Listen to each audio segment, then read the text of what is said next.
Stacey Brooks, and you are back with another EmPower Hour brought to you by the EmPower Plant. I am welcomed again today by my panel. I have got Rose Caswick. She's in the house. We'll come back to her in a nanosecond because she's a very important figure in this particular episode. We have Kia Thomas, our communications director. She's here giving us some feedback. Yes, and participating because she's a new member here, so she's got a fresh set of eyes. So she's given us some powerful insight how we can improve. And hey, Carrie Roan, thank you for being able to join us today because I know you are in depositions all the time lately. Yeah, it's been crazy. I'm excited about this one though. I need some mind. Yeah. Now we have a special guest today, Stacey Turknett. Am I saying that right? You said that correctly. Very good. Turknett. Okay. Yeah, Turknett. Yeah. She's the real deal. She practices mindfulness and meditation, and and this is what I heard about her that I thought was so cool.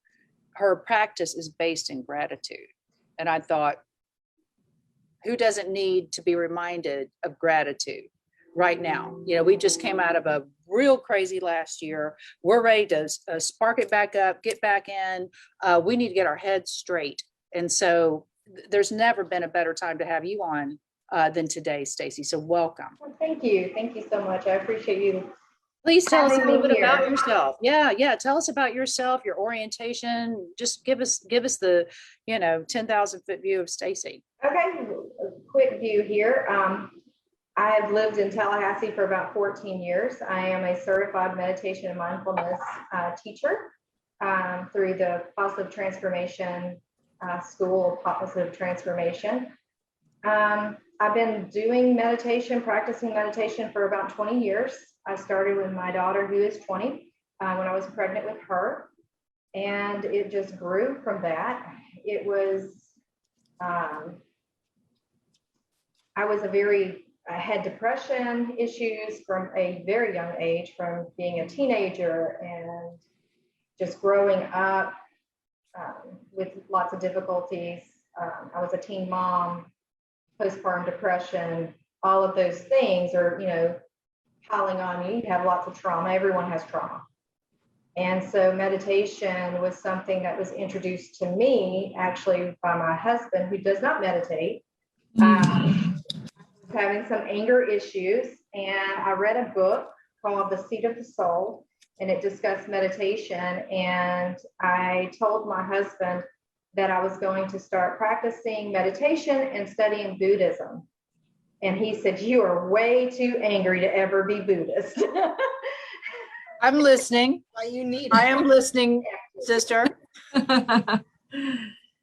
That's kind of what started everything. My first practice was with insight meditation. It was way back in the day. We had computers and there was some internet, but dial-up's not fun. So this was a correspondence course that I took through insight meditation.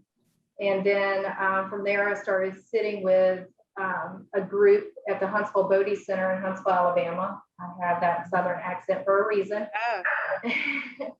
And so from that, going to college, raising kids, lots of volunteer work, and practicing meditation was it's what kept me sane. And it pulled me out of that depression that I would find myself in. And it helped with my anxiety.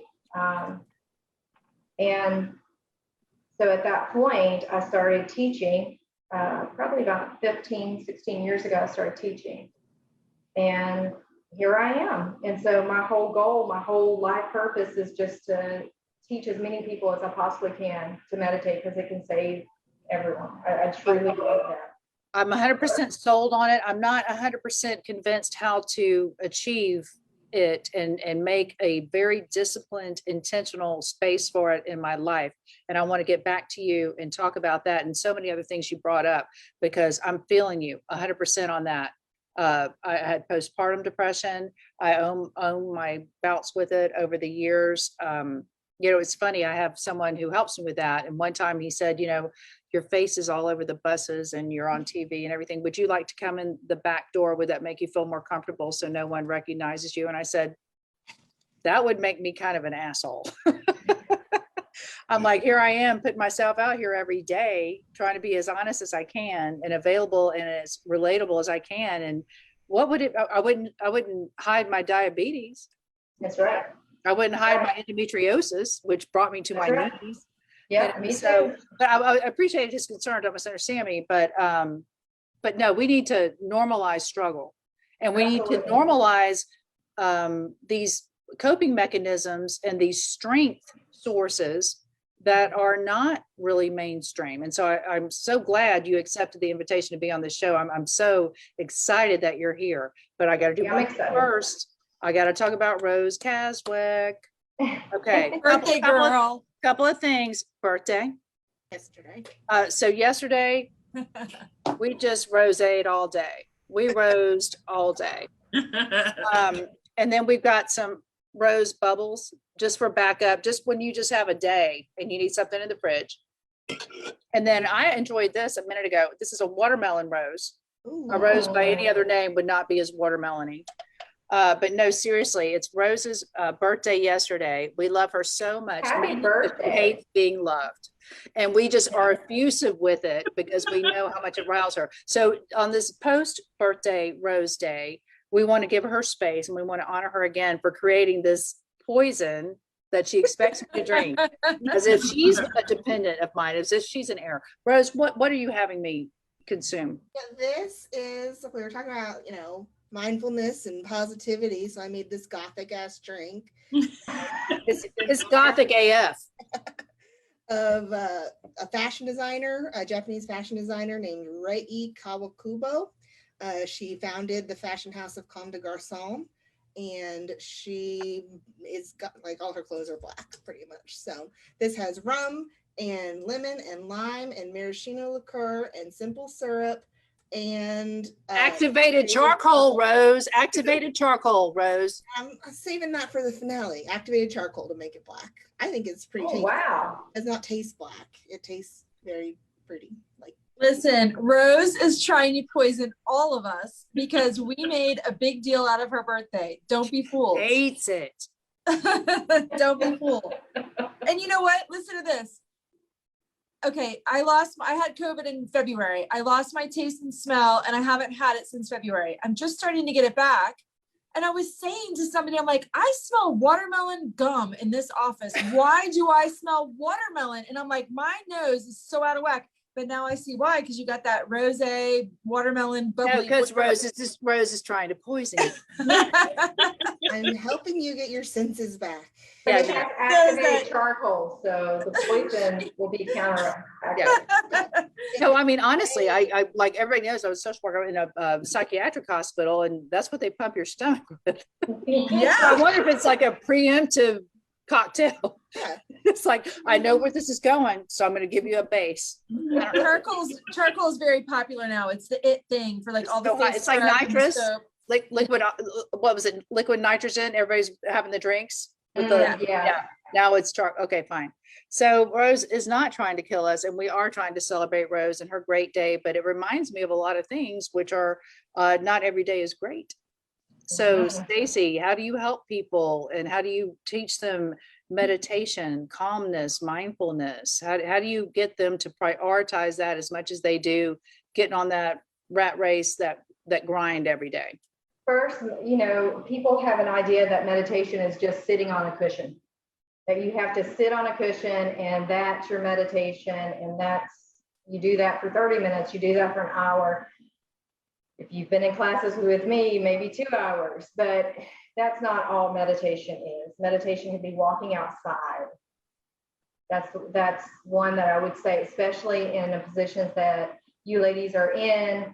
You're really stressed out, you have a lot of things going on, but you can take 5 minutes to just walk outside and breathe.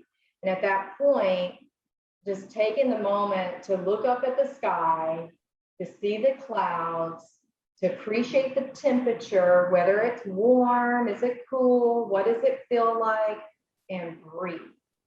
Love it. That's all you have to do. That's it. And Love you can it. do that anywhere. I've told people, I call it, you were talking about having different things to help you throughout your day. I call it our toolbox. It's our meditation toolbox. And one of those is taking a walk. Yeah. And the other one is go to the bathroom. If you can't go outside the building, go to the bathroom, sit down on the throne and sit there and just plant your feet, feel the energy down at your feet and breathe. Because that's the most important thing. You want to get that oxygen to your brain. And also, don't be embarrassed when you realize you're not in the bathroom by yourself, like you thought you No, were no one when knows you you're- started talking to yourself. Because I think all of us have done that.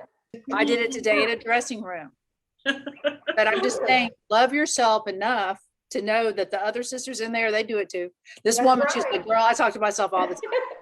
That's absolutely true. And if you're at the computer, you know, I've told people, I've worked with lots of different people. And one of the things I like to say is turn your back to the computer. If you have to be at the computer and it's getting a little frustrating or you've got reports that's got to go out, just there's a swivel for a reason. Just turn your back just for a few seconds. Even if you can't do 5 minutes, do 60 seconds and breathe and focus on that breath.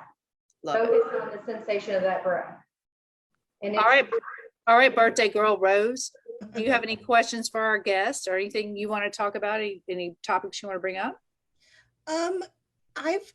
I've never been able to make meditation stick for myself. I have tried it. I've done, I think, all of the different guided meditation apps that Me are too, out girl. Me there. too. So I did it when I first started. I did it for a little while, and I could kind of get into the groove with it. But since then, every time I've tried to pick it back up, I'm like, I just can't get my mind clear enough. Like I can do, a minute of breathing or whatever, but anything longer than that, it's very hard to keep my mind clear. Do you have any tips on absolutely. First of all, I want you to put your hands on your heart. Okay. Put your hand on your heart right now.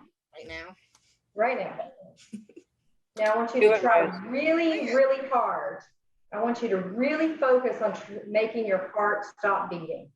Okay, I'm gonna die. How would I do that? You can't do that, right? I knew There you Rose go, was I trying to kill know. us.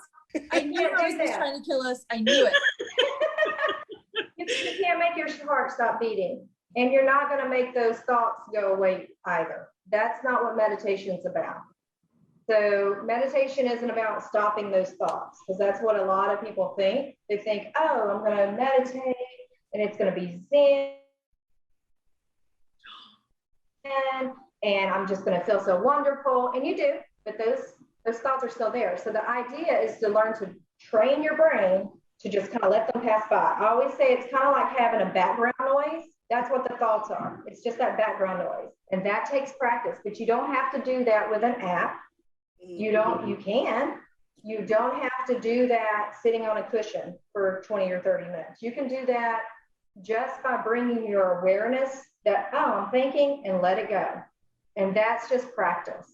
That's just Stacey, I keep thinking to myself, you wouldn't be preaching this. You wouldn't be promoting this. You wouldn't be making a living off this if you weren't 100% sold on it.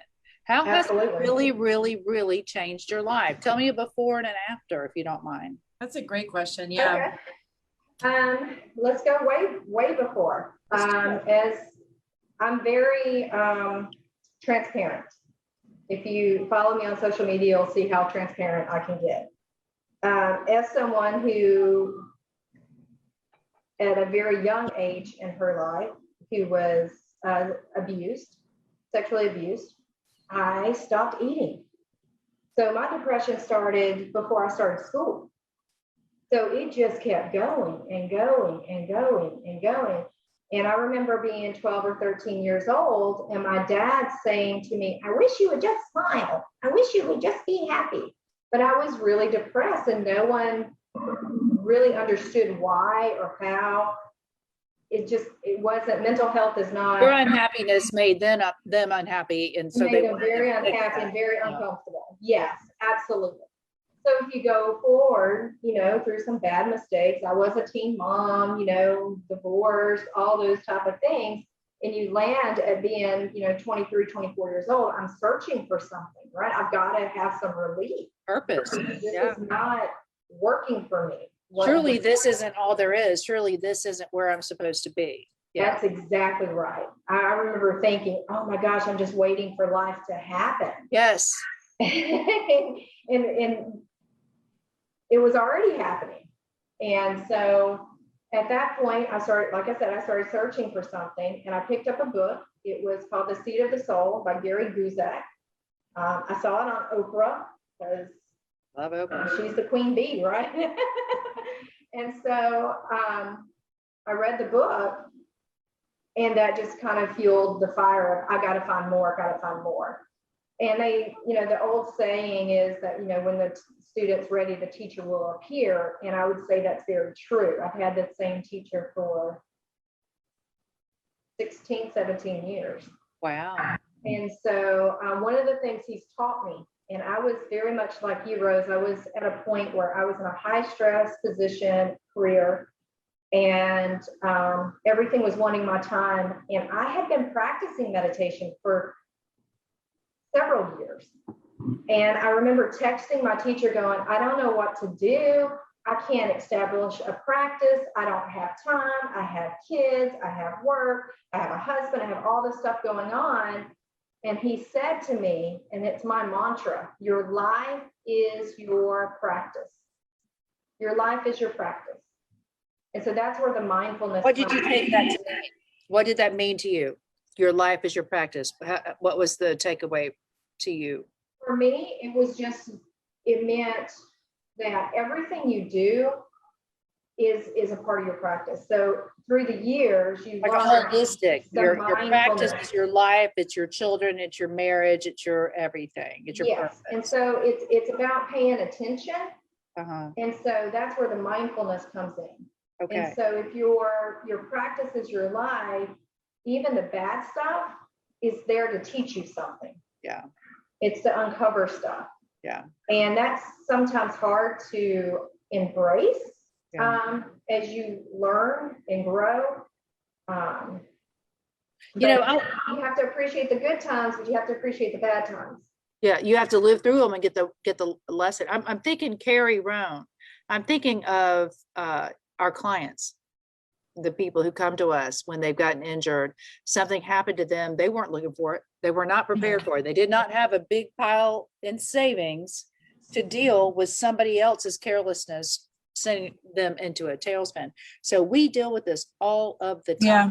And so many times those first visits, Rose, you know it, Kia, you're learning it. So many times the first visits with our clients are, let's just calm you down. Let's just make things manageable, reasonable. Let's get you a plan. Let's piece this out. Let's get you a light, at that end of that tunnel.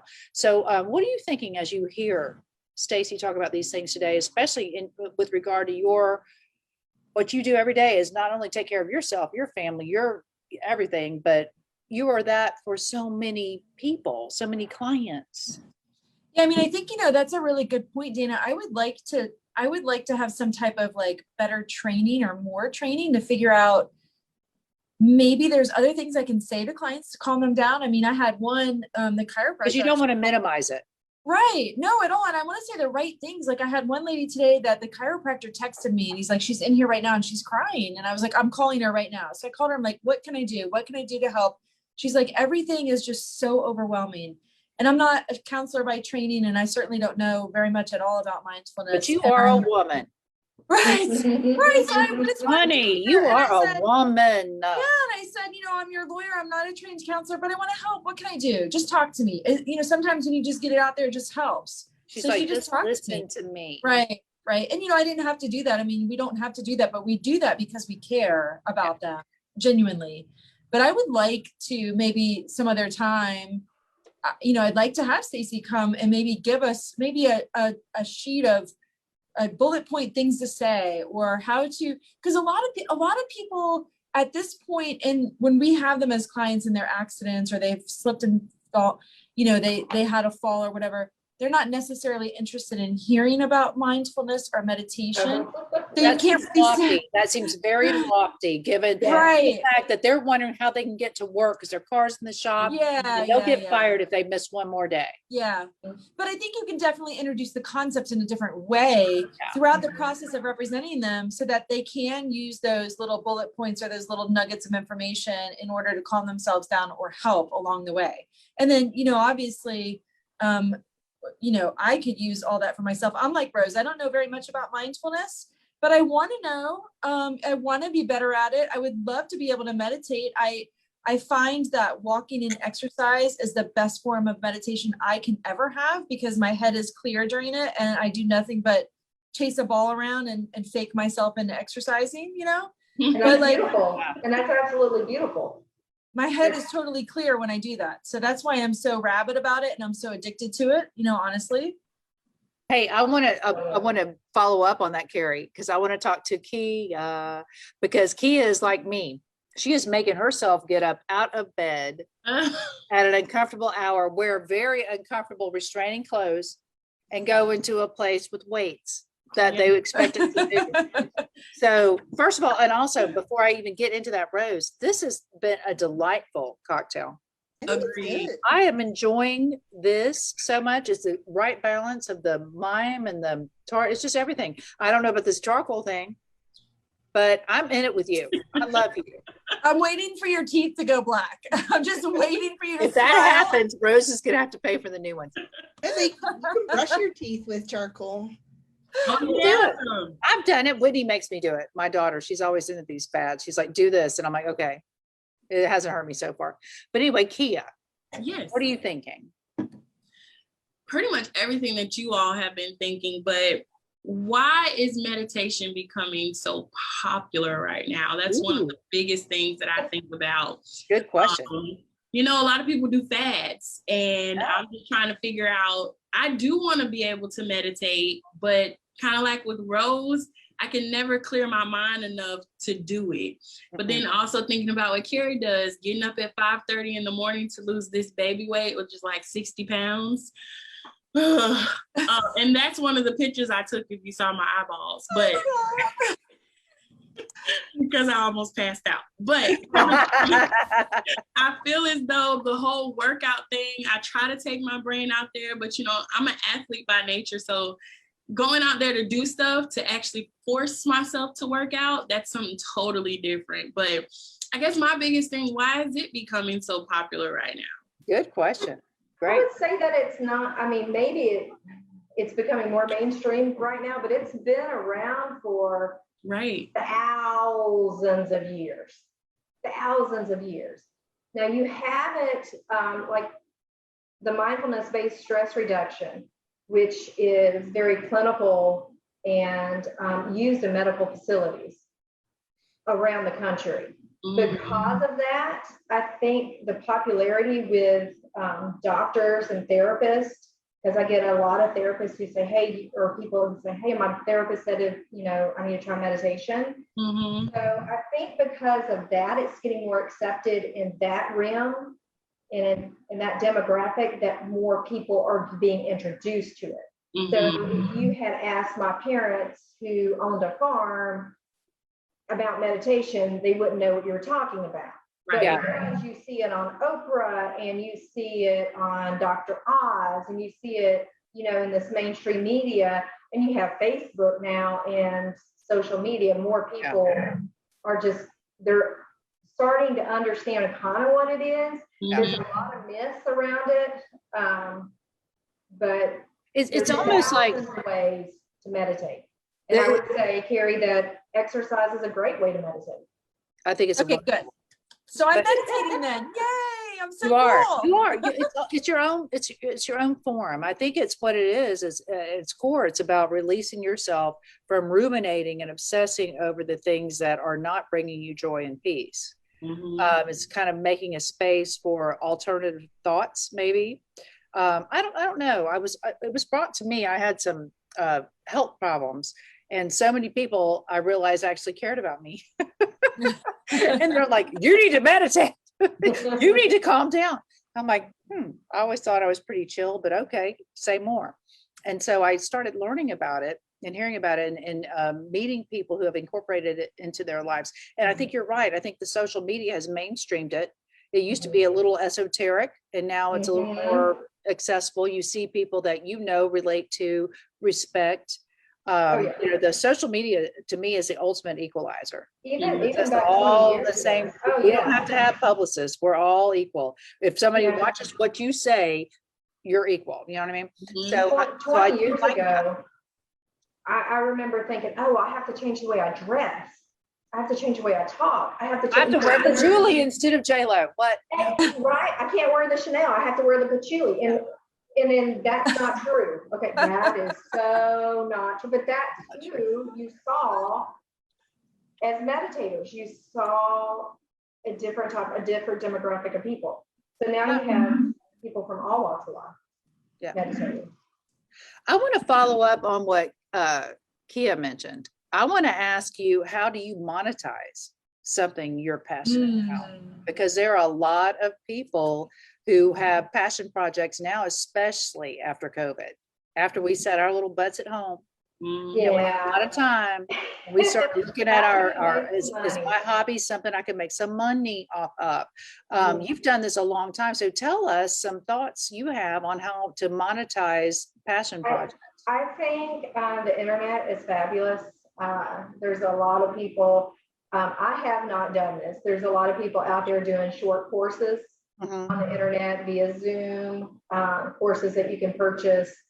That seems to work really well. I have mostly focused on donations because I feel like my purpose is just to give the knowledge that I have to other people. And I believe everyone needs to be able to meditate. So I wouldn't say I get you. I get you, and I really feel you. But Jimmy Facing, my law partner, and I both wrote books and put them out during COVID. And we had a book signing, and one of the women I met, she hosts a lot of book signings for there's a lot of local talent. Let me tell you something. I don't belong in there either, but there's a lot of local talents. Tallahassee, if you want to see some local artists and some local authors, they're all over the place. So just enjoy the talent that's among you. But one of the things she said was, you need to put yourself out there. You need to be out there. You need to make money. She goes, all these people I promote, they all go, I don't really care about making money. I just wanted to be heard, or I just thought I might have something to offer or whatever. But I think it's so important when people have gifts like you do, and they have passions, things that they are really excited about, and they can demonstrate why it's a good idea, why you should get behind it. They can back it up. I think we sell ourselves short sometimes, especially for women. We're just looking at something that's a hobby that we should be monetizing. But Rose, what are your thoughts after what we've talked about today, and where we're going with this meditation, mindfulness, purposefulness? Sorry if you hear my doggies. I think about monetizing. It's so much these days that you can't just have a hobby. You just have it for fun. You've got to this is an Etsy store. This is, I guess maybe I watch TV while I do it, but my cross stitching is sort of, I guess. Love it. For me, I'm not going to monetize that though. There's no way. But I think. But you also have law. You have a way to earn income. Yeah. I mean, through something you genuinely hate, and so. But you know what I mean? There's so many people, it's their passion. And I'm like, I always want to encourage people. My daughter makes fun of me all the time. She's like, Mom, I always want to be a doctor. You always encourage me to be an artist. What's wrong with you? But I'm just like, I know a lot of miserable doctors. I know a lot of miserable lawyers. I don't know a lot of unhappy artists. Right. They might not eat where I eat, or they may not travel where I travel. But they are very happy people. They're not paying a bunch of people to make them feel good about their lives. So to me, if you're doing what you love, you never work a day in your life. We've all heard that, but I think after COVID, I think it's the time to really see what that means.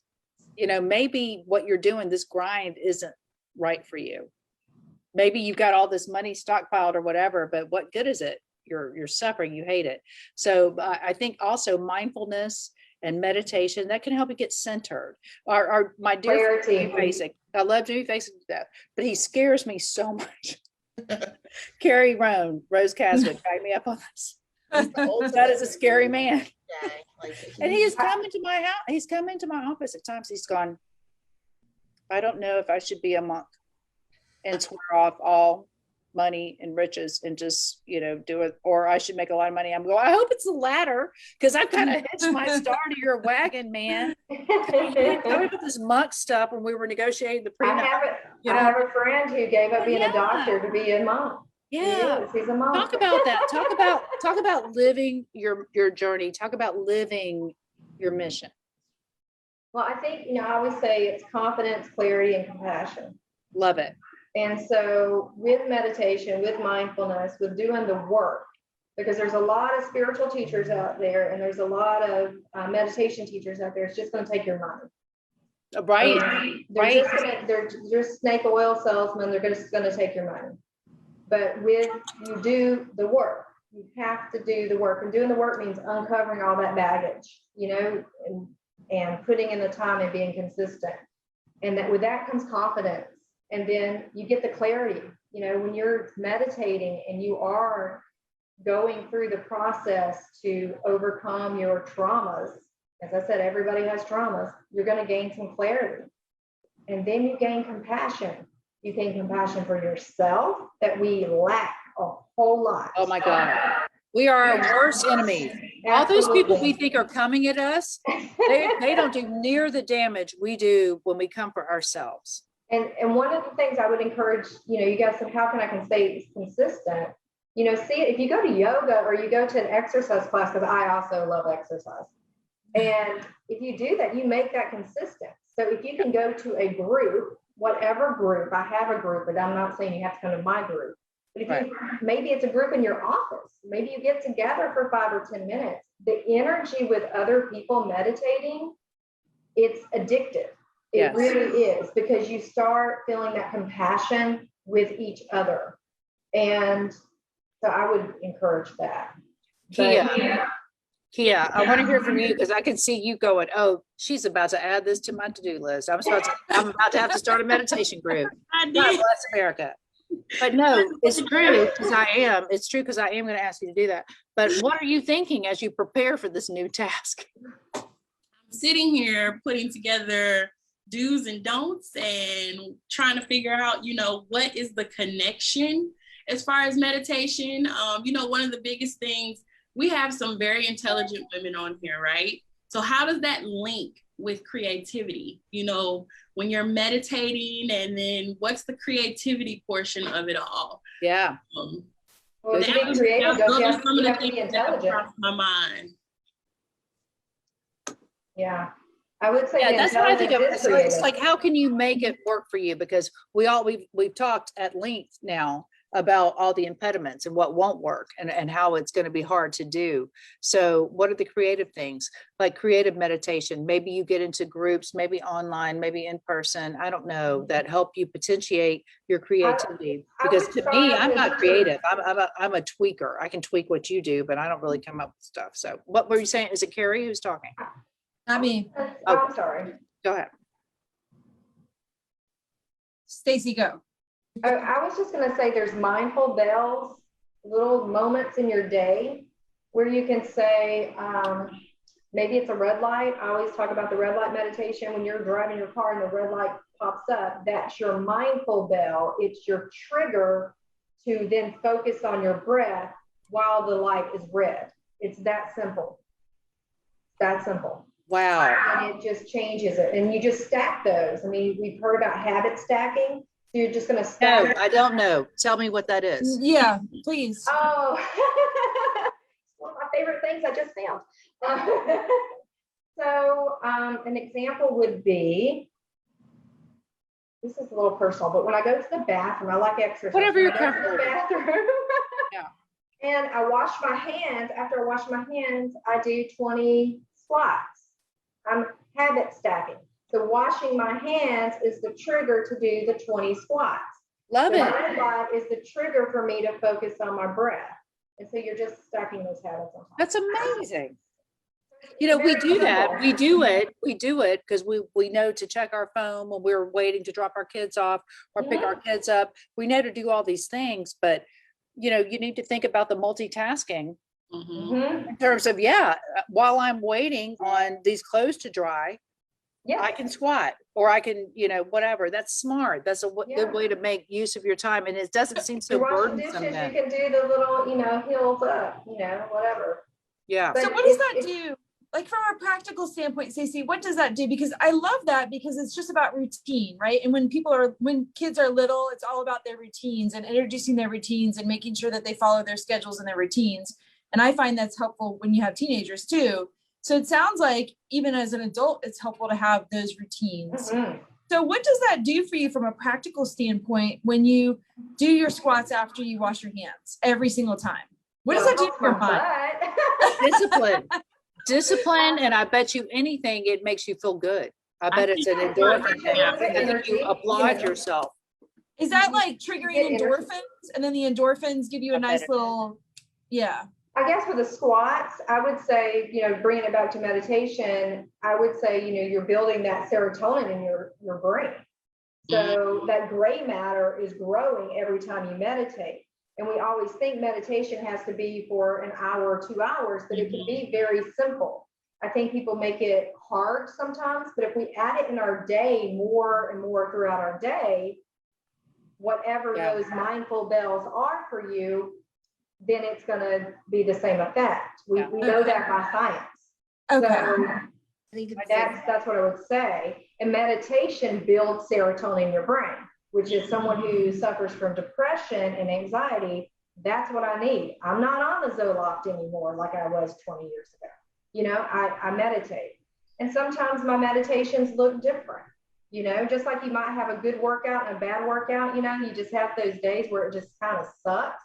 Well, you're going to have those days when you feel that way about meditation, but the fact that you meditated, it's the same thing. You're still building that serotonin. You're still building that practice and that habit. Yeah. And you do feel good about yourself when you've done something you know is good. Because I think so many women, I know I suffer from it, but I know just it's a plague among women is this guilt. Like, oh, you had all this time go by and you only did this. You slept until what? What? You're supposed to be busy. You know, and you're just like, if you're not building a pyramid every day, you just feel like a slacker. And it's just, oh my God, to me, it's almost like tackling guilt has been the biggest emotionally maturity, you know, growth hurdle was tackling the guilt and realizing I'm not responsible for all the things I took on. And that it's okay for me to do these things. And I think meditation keeps you centered because otherwise, like you said, why would you need to slow your breath? You're walking around breathing, just living. We all are. But do you ever pay attention to it? But when you pay attention to it, and if you actually have to take an effort to calm yourself down and slow it, you're being triggered. Yeah. You're not in control of your physiology. In meditation, you can start at one point. I wouldn't start that in the very beginning. At one point, you're going to start asking, well, why was I so upset about, you know, Billy saying that to me? Or why was I so triggered by this person's reaction? And that's where the work comes in, and you start, you know, just pulling back that layers and layers of junk that's just in there. You know, I remember 100%. For me, I didn't wear sunglasses. Until I was in my 20s because my brother told me I looked stupid in them. I mean, what was that? Oh, I say this. I rail against this. Be so careful, first of all, what you say to people. You have no idea who they think you are and the importance they have given you. So don't ever be cavalier with what you say. You can really screw somebody up. You can motivate the hell out of them. Yeah, sure. But you can really screw them up. And there's literal research behind it takes 5 positives to overcome the effects of the negative. Mhm. Yeah. So, but that doesn't mean blow smoke over everybody's ass. I mean, Yeah. frankly, it doesn't mean give a bunch of bullshit compliments just so you can say, hey, you need to get it together on this Or you one can thing. mark it off your It's to-do not list. about that. It's not about it's not about an equation. It just shows the significance of a negative comment. And I Yeah. think Also meditation shows- helps that too. It You know, I shows the think- power of somebody in your life when they tell you anything. And if the power of something bad, is such, think about the power of a lot of goods, because there's a lot of people who listen to you, a lot of children paying attention, looking up. I always say Absolutely. this, when you see an anxious kid, look up. You probably got anxious parents. So if we can just calm down, love each other, accept each other, but that doesn't mean become complacent and be lazy and not reach your potential. So I think that's where all of us live. Am I wrong on this? We all live in just giving enough correction to get people to reach their potential, but not to be the person who brought them down so they never try it again. It's like mental gymnastics on that sometimes, especially when you want to do good. And I think that's why Stacey, meditation, self-reflection, taking a moment to check these things. Am I being triggered? Was I reacting? And was I gratuitously unkind? Just kind of check yourself. That's what I look at meditation as. It's And just that's the kind of reason we checking do in this. with Dana. And that's the gratitude. And that's where that gratitude comes Say more from. about that. Say more about So, gratitude. when you're feeling really low and everything's just going to shit, okay? Like everything's going nuts. If you can just bring your focus down to your breath and just start thinking about what you're grateful for. And I don't mean like the big stuff. You can be like, man, this sunshine feels so good on me right now. I love the warmth of the sunshine. That's gratitude. And when you do that, you're also building the serotonin in your brain. So all of those hormones are going because you're creating those happy hormones. And so the gratitude, when I say it's the foundation of my practice, I do it every morning. I do it every morning. It might be in my car on the way to work if I'm running late. It may be sitting in my office. I do it every morning. I think of 5 things I'm grateful for. And if I start getting upset or stressed out because life happens, the first thing I go back to, if I can't, I focus on my breath and then I go back to my gratitude. What am I grateful for right now? What do you think that does for you? Why do you think focusing on gratitude has value? I think it does 2 things. It recenters your brain because all of a sudden your brain isn't going to all the negativity. It's going towards the positive. And so you can find that positive. And then it helps those chemicals in your brain, those happy chemicals, to generate. And so I think those 2 things work together. So I've got a really good example. I got a good example of this. Sorry. So I interviewed a woman named Maggie Cook. Stacey, I don't know if you know her or have heard of her, but she taught me this in this interview, and I do it with my kids all the time. So for me, I have very little time and I need to see proof of things like right away. I'm very evidence-based, right? Right. So I do this with my children, and they're teenagers. They're 14 and 16. They're boys. They can be grumpy. They can be, a myriad of different behaviors. So I make them do it at dinner, and then I make them do it when everybody's in a bad mood and everybody's bickering. And I'm like, all right, let's do our gratitudes. And they hate me for it sometimes, and they don't want to do it, and they resist it. And I'm a dork. And why am I making them do this? And then we do it, and we each do 5 gratitudes. Mm-hmm. And all of a sudden, at the end of the gratitudes, everybody is happy. And I see it. I see the evidence of the success of it immediately. And I'm even happy talking about it. And what we do is we have to do a different gratitude like every time. It could be like, I'm thankful for the dog. I'm thankful for school. It has to be. And what Maggie taught me about it, which I thought was really cool, was she said something like, I'm probably going to get this wrong, but she said something like 80% of your thoughts throughout the day are the same. My door is brown. My bag is black. But if you start doing gratitudes and you mention something new every time, you start to notice things that are different. And you start to become more perceptive and more exciting. And like the little things, like walking into work, you'll notice a yellow flower that you wouldn't otherwise notice if you weren't doing your gratitudes. And I think that's really exciting. And I guess that might be a form of meditation, but that's mindfulness. That is mindfulness. Mindfulness. That is mindfulness right there. When you can see something, when you walk outside, I tell this story about a friend who walked outside her house, and she took this picture of this tree, and she sent me this picture, and she's like, oh my gosh, this is the most beautiful tree I've ever seen. Stacey, look at this tree. And I said, oh, wow, where are you? She said, my front yard. Wow. And she'd lived there for like 8 years. And I Yeah. was like, is that the first time you paid attention to the tree? Maybe. Yes, it was. Yeah. It was the first time she paid attention to the tree. But Carrie, I used to do this. I have 3 boys and and a daughter. And so I used to do the same thing. Yeah. The same thing with my kids. We would go around, and we still do it. They're all adults. And we would go around the table at night, and instead of doing prayers, you know, everybody does prayers, we would say, we only did 3. I love that you're doing 5. We would say 3 things you're thankful for that day. You know, what are you thankful for? And we would also do like good thing, bad thing. Tell me something good that happened that day. Yeah. And they could tell me something bad, but typically they stuck with just the good. Yeah. And so those are things that you can incorporate with anyone. I mean, especially Well, it helps you get outside of your head. And when you Yeah. have to explain it to somebody else and you have to justify the weight and space you're giving these things in your head, you Mhm. realize they don't deserve it.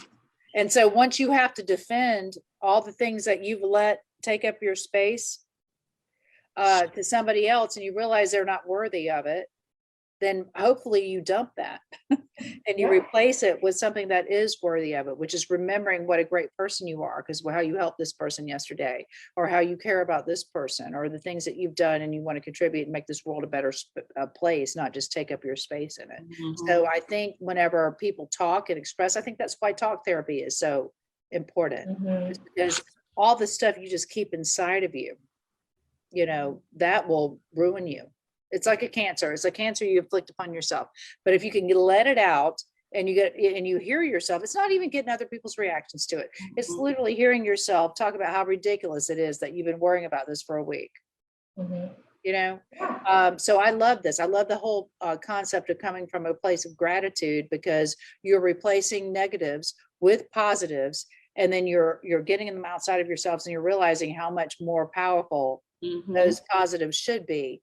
Kia, you're shaking your head, lady. What are you thinking? Yeah, I think everything that's being said is awesome. It's making me look at meditation so differently. Kind of like piggybacking off of what Carrie stated, it kind of brought me back to the Beatitudes, you know, making sure, you know, gratitude is thankfulness, and, you know, the Beatitudes are blessedness, you know, blessed, and going from there. So I never really thought about it this way, and that's probably why I can't fully get into meditation mode, because I also have a problem with breathing. Like, I stop breathing when I'm working out, so I darn near pass out while I'm working out, and I never knew that that was the issue. So Breathing is so important.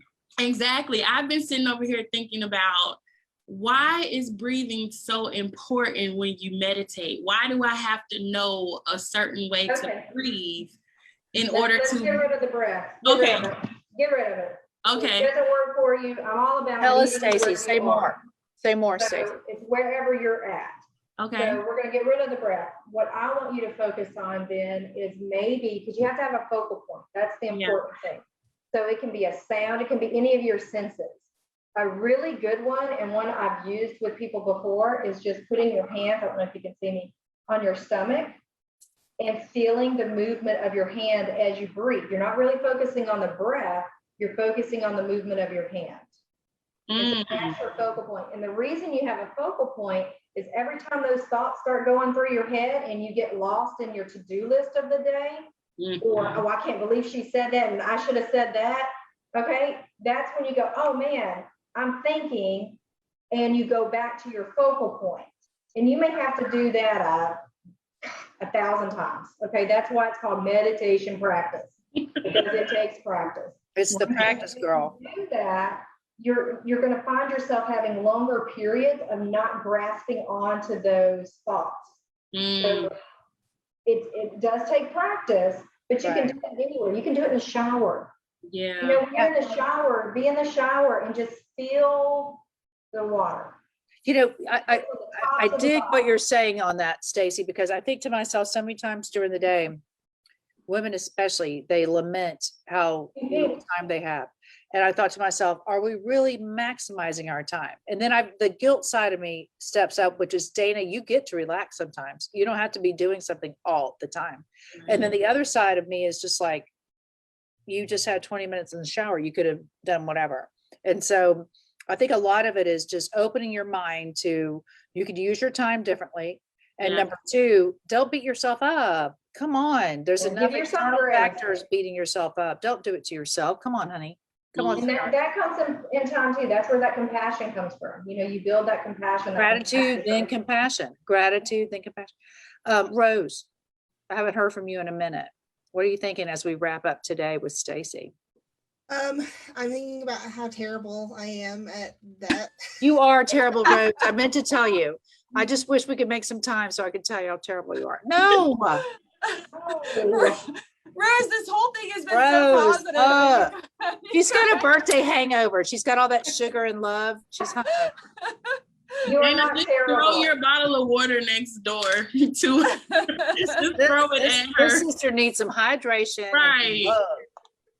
Rose, seriously, what do you think about? Seriously. That's what I think about, that I don't do that enough, you know, recognizing the good things, focusing more on what I'm not doing, what I should be doing, what I, you know. Because you're awesome, Rose. Ugh. Yeah, you Beautiful. are. You are. Another way to do that, Rose, is something very simple, is by doing affirmations. I don't know if some Yes. people do that. Get an affirmation, write it on it. I did this for years. You would just open up my cabinet door and there'd be an affirmation there with the cup. Yeah. So just put it anywhere. You know, those are little mindful bells too. Rose you is know? awesome. Rose is funny. Rose is Yes. smart. Rose is a good friend. Rose is dependable. Rose is reliable. Whatever. Rose has a Whatever mantra. wicked wit. I could go on.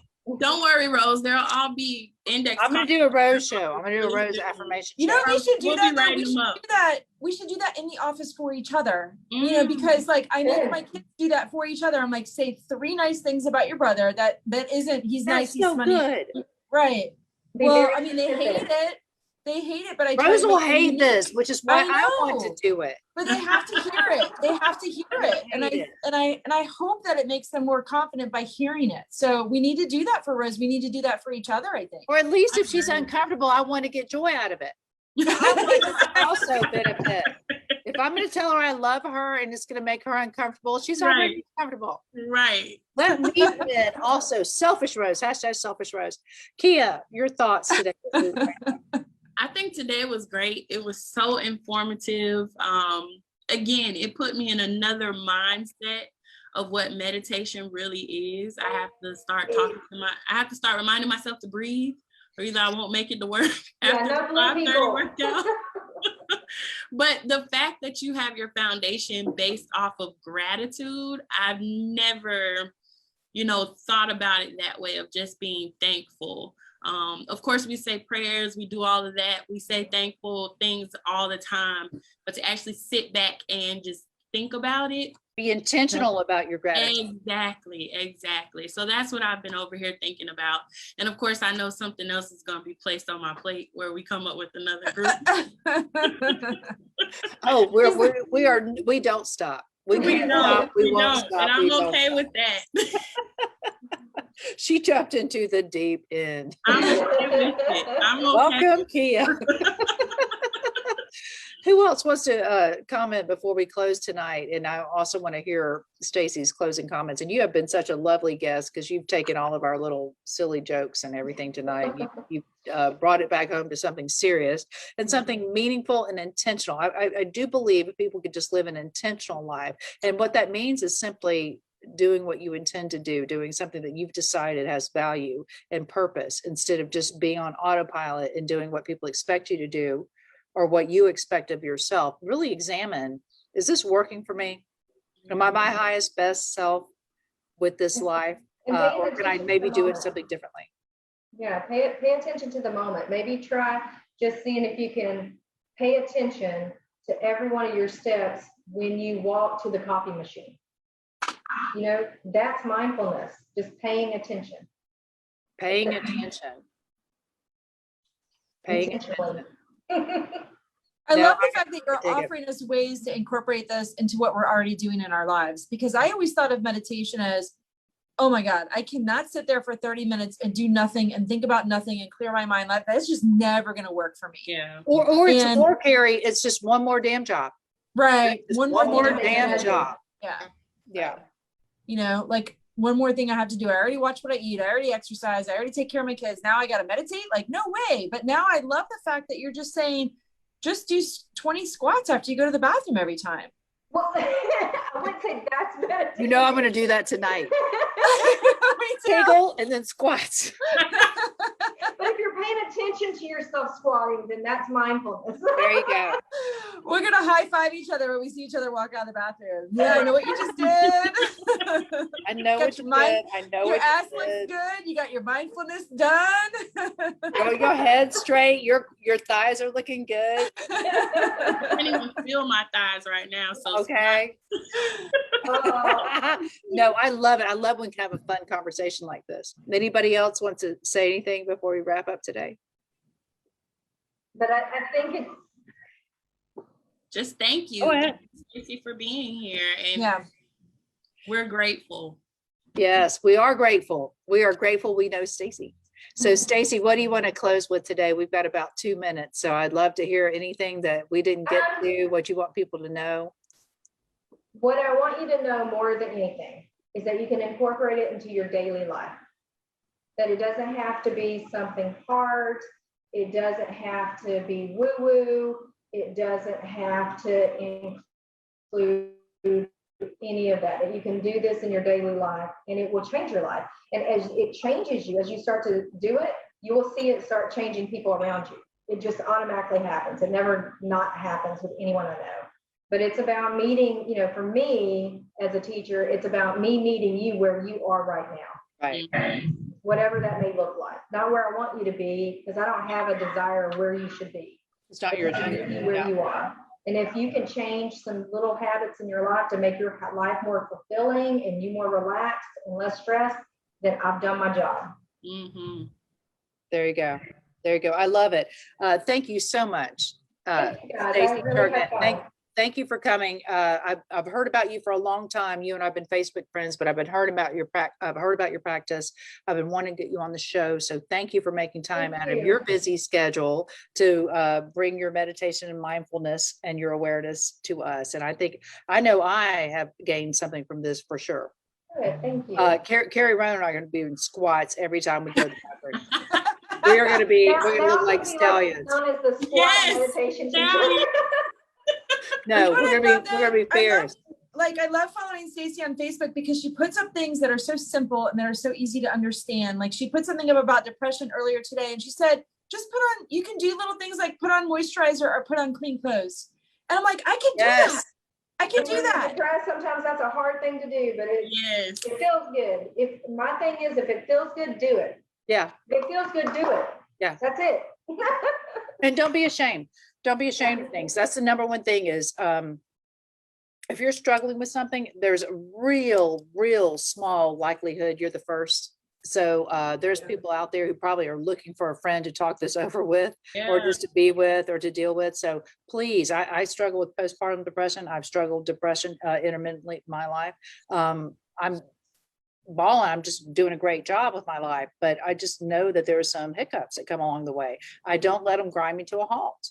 I find a way, and I contact people like my law partners, who I love so much. The people who work with us, we have a wonderful community here. I love Facing Brooks, and people like Stacey. I mean, we've got Yeah. experts who are around us who don't want to do anything but help us succeed. Mhm. So really, it's there for the taking, and don't be afraid to ask. You know, say, hey, I need a little bit of help. I'm not seeing this probably like I should, but I would like some help.